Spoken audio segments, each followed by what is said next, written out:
Today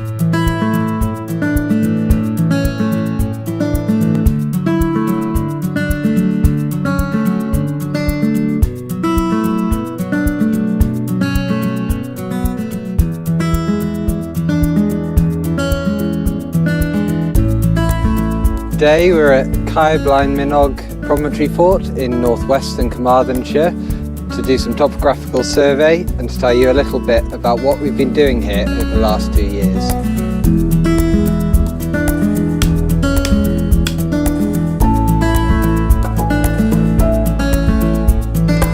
And Hillfort's came into being round about, I don't know, 800 or so BC in Britain, give or take a few hundred years.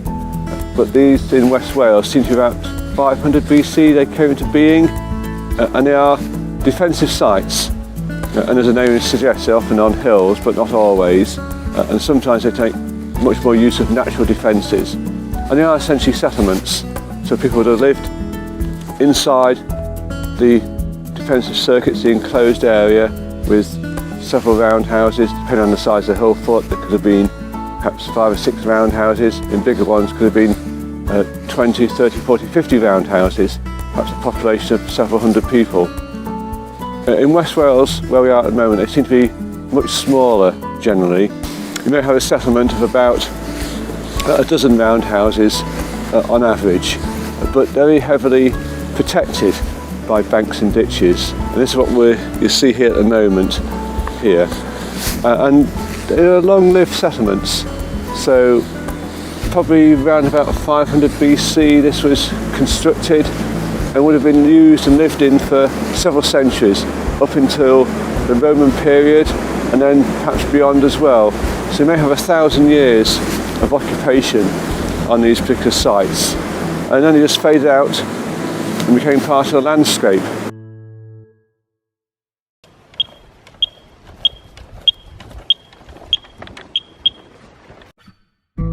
Work started at Caer, Blaen, Miniog as part of the Searching for Chariots project. This project was funded by the Welsh Government through Cadw and looked to identify archaeological remains outside of Hillforts using geophysical survey. This was after the realisation that little was known about the area immediately adjacent to Hillforts, after an Iron Age chariot burial was discovered next to a fort in southern Pembrokeshire. At Caer, Blaen, Miniog, 2 of these anomalies, thought to be burnt mounds, were under threat. As a result, the decision was made to return to Caer, Blaen, Miniog in the summer of 2020 to investigate whether the anomalies were indeed archaeological, and if so, whether the scheduled area of the fort could be extended to include these remains.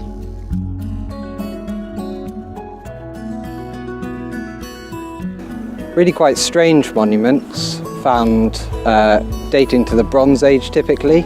These are huge piles, often oval or crescent shape, made up of heaps of heat-affected stone and charcoal. It's not exactly clear what they were for, but they usually have a trough and a hearth for the heating of water or the making of steam, possibly for cooking, possibly for bathing or steaming in some way, but the jury's out on that.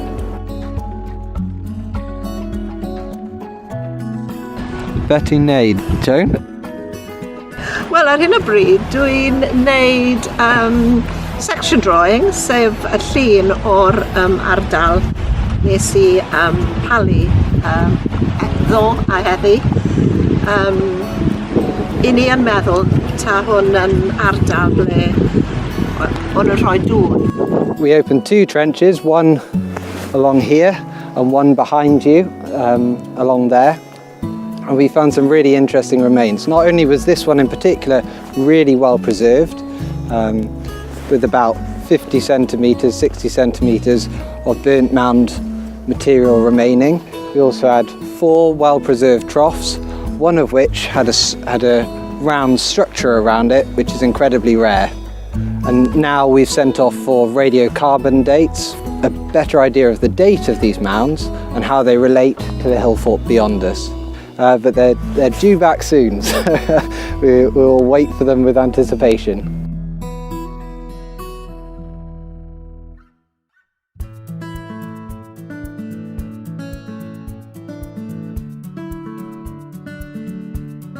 Well, we're doing a topographic survey before the leaves and the trees come out, so we can have good sight lines, surveying in the banks and where we are at the moment, the ditch.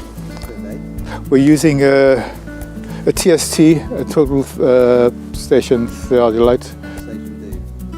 It measures angles and distances. This will be downloaded, and a map, hopefully a 3D map of the fort, will be reproduced.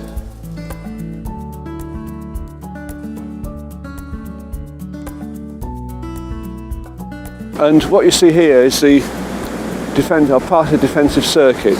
So behind me is the very high bank, and I'm standing in the ditch, or the top of the ditch, which material would have been dug out to create that bank. Below me here is about probably 3 or 4 metres of silts, so it's been a lot more impressive when in use. So a rock cut ditch here, and very steep slope up there, perhaps stone-faced bank with a timber palisade or fence at the top. So if you're in this ditch, you may be 10 metres between the bottom of the ditch and the top of the bank, and then on that side is where you would have lived, but on this side is another bank, and beyond that another ditch, and beyond that another bank and another ditch. And this particular site, Caer, Blaen, Miniog, makes use of natural defences.